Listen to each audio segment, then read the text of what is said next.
क्योंकि वहाँ पे पूरा बीजेपी हार रही थी, लेकिन अचानक रातों रात कैसे पलट हो गई। ऐसा कैसे हो सकता है कि एक विधायक को एक भी वोट ना मिले। ईवीएम मोदी जी का, चुनाव आयोग मोदी जी का, हर कुछ मोदी जी का, फिर मोदी जी जीतेंगे ना। मोदी जी को हम 5 किलो राशन देते हैं, खा के दिखाए 1 महीना।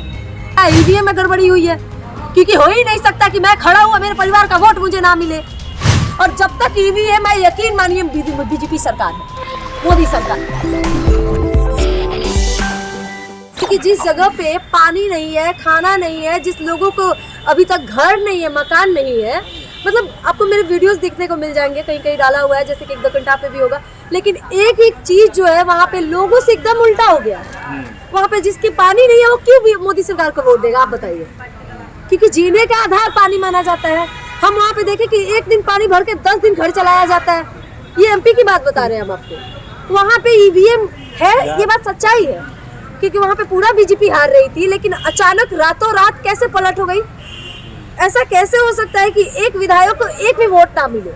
मायावती जी वहाँ पे है, उनके जो विधायक है उनको एक भी वोट नहीं मिला। ये सोच के ही हमको लग रहा है कि क्या गड़बड़ है। एक्चुअली उनके परिवार ने तो उनको वोट दिया होगा, जहाँ उनका घर है, जहाँ उनका घर है, और किसी ने ना सही, लेकिन जहाँ अगर मैं रह रही हूँ तो देखिए कि मेरा वहीं पे एकदम दिमाग ठनका कि नहीं ईवीएम है। पहले एक वीडियो भी आ रहा था कि जो ताला था ईवीएम का जो आया था काउंटिंग करने के लिए, उस समय में उस पे सील नहीं लगा हुआ था। फिर आखिर क्या गड़बड़ है, क्या हो रहा है, कौन इसमें गड़बड़ी कर रहा है? क्योंकि भाई ये तो सच्चाई है। अखबार मोदी जी का, मीडिया मोदी जी का, ईवीएम मोदी जी का, चुनाव आयोग मोदी जी का, हर कुछ मोदी जी का, फिर मोदी जी जीतेंगे ना। फिर तेलंगाना में कांग्रेस कैसे आ गई, ये भी तो सवाल वहाँ पे नहीं चली होगी मोदी जी की शायद। या ये हो सकता है कि जैसे बच्चे को हम लोग ट्रॉफी देते हैं ना कि चुप हो जाओ, जैसे 5 राज्यों में चुनाव हुआ, अगर 5 राज्यों में मोदी जी जीत जाते तो मोदी जी का जनता क्या हाल करता, क्योंकि जनता वोट तो गधे रहने की दे रही है। आप एक बात बताइए, ये एकदम गलत है, सरासर गलत चीजें है कहीं ना कहीं। क्योंकि अगर हम 2 जगह नहीं हारते, बीजेपी खुद हारी होंगी जानबूझकर, क्योंकि अगर हम बच्चों को लॉलीपॉप नहीं थमाएंगे तो वो रोना बंद नहीं करेंगे। तो मोदी जी का मैजिक भी तो था साथ में। कौन सा मैजिक?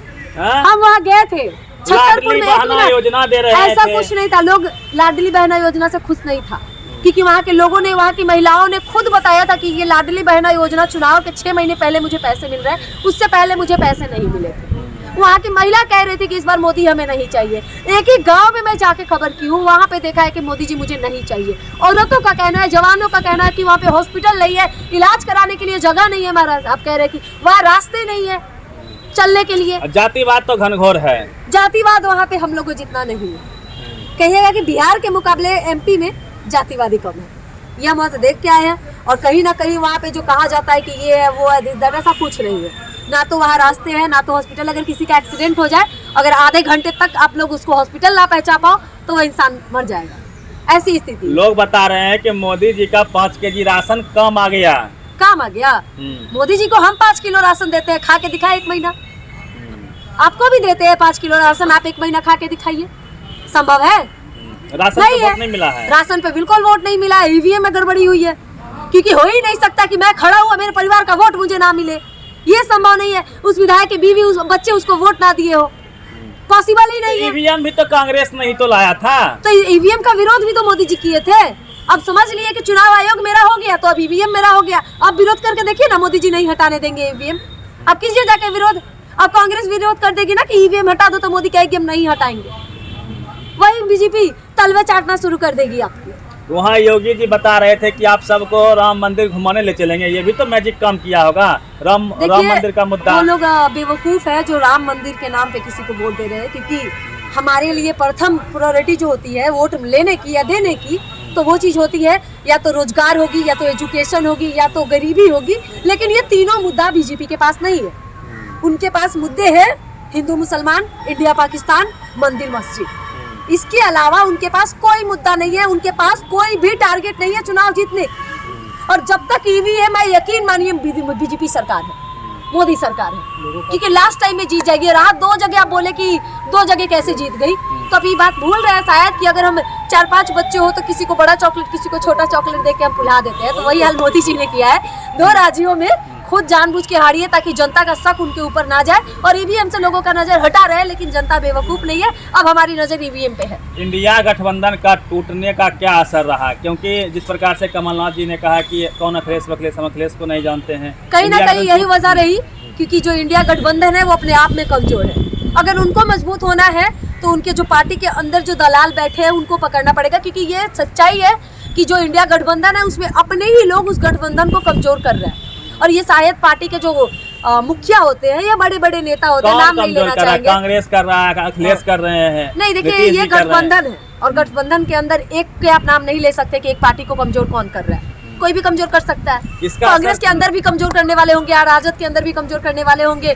या अखिलेश यादव के पार्टी के अंदर भी लोग कमजोर करने वाले होंगे। ये तो स्पष्ट हो गया ना कि कमलनाथ जी पहचान नहीं रहे अखिलेश को। अखिलेश को क्यों नहीं पहचान रहे? वहाँ पे जिस दिन अखिलेश यादव बोले थे कि जिनके नाम में ही कमल हो, ये बयान आप लोग बहुत सुने होंगे, उस समय में मैं वही मौजूद थी, उस समय में जहाँ पे वो बयान दे रहे थे मैं वही खड़ी थी, तो कहीं ना कहीं उनके दिल के आहत हुआ था, क्योंकि एक भी सीट कांग्रेस की तरफ से अखिलेश यादव को नहीं दिया गया था। ये वजह था अखिलेश यादव का उनका विरोध करने का।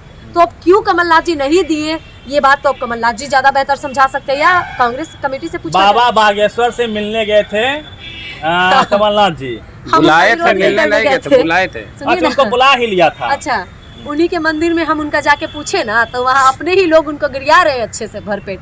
कहिएगा तो एक वीडियो है जहाँ पे धीरेन्द्र शास्त्री के मंदिर के अंदर से हम उनका बुराई करके आए हैं, और मुझे बिल्कुल गर्व है कि हम उसके मंदिर में भी सवाल पूछने का काम किए हैं, और वहाँ के जनता ने अच्छे से सवाल का जवाब दिया उनके मंदिर के अंदर से। इसका असर 24 में पड़ेगा अंजलि, क्या लगता है? देखिए ईवीएम का अब असर उल्टा होगा, मुझे लग रहा है कि अब शायद जनता में बहुत जनता वोट, देखिए कहीं ना कहीं अब जनता को समझदार होना होगा।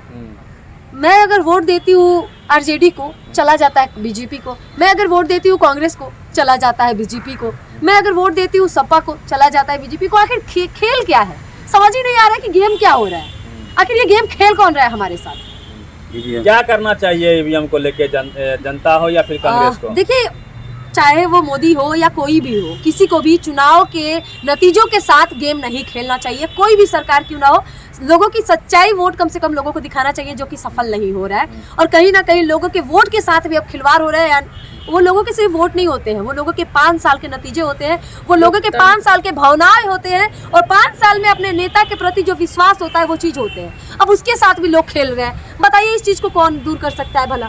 तो ये ईवीएम का खेल हुआ, ईवीएम का खेल है ये, और ये सरासर शतरंज रचने वाले भाई हमारे देश पे अभी राज कर रहे हैं, वो मोदी जी हैं और हमारे गृह मंत्री हैं अमित शाह, जो खुद अनपढ़ होकर देश चलाने का कोशिश कर रहे हैं। तो कहीं ना कहीं अब देश के लोग भी अनपढ़ रहेंगे, क्योंकि अब पढ़े लिखे लोग मंदिरों में उलझ के नहीं रहेंगे, लेकिन जो अनपढ़ लोग हैं वो मंदिरों मस्जिदों में उलझ के रह गए हैं। हाल ही फिलहाल में बहुत ज़्यादा विवादित बयान आने लगे हैं कि हिंदुओं को मतलब हिंदुओं जागो, मुसलमानों को मारो, या ये करो वो करो, ये चीज़ें गलत है। हम लोग देश के आज़ाद होने के 75 साल बाद भी आज भी हम लोग हमारे देश के जैसे थे वैसे ही हम लोग, हमें कभी किसी जात के लोगों से परेशानी नहीं हुआ, तो लोगों को क्यों हो रहा है? और एक भारत सरकार को ये शोभा कतई नहीं देता है कि वो जाति के विशेष पे वो चुनाव लड़े।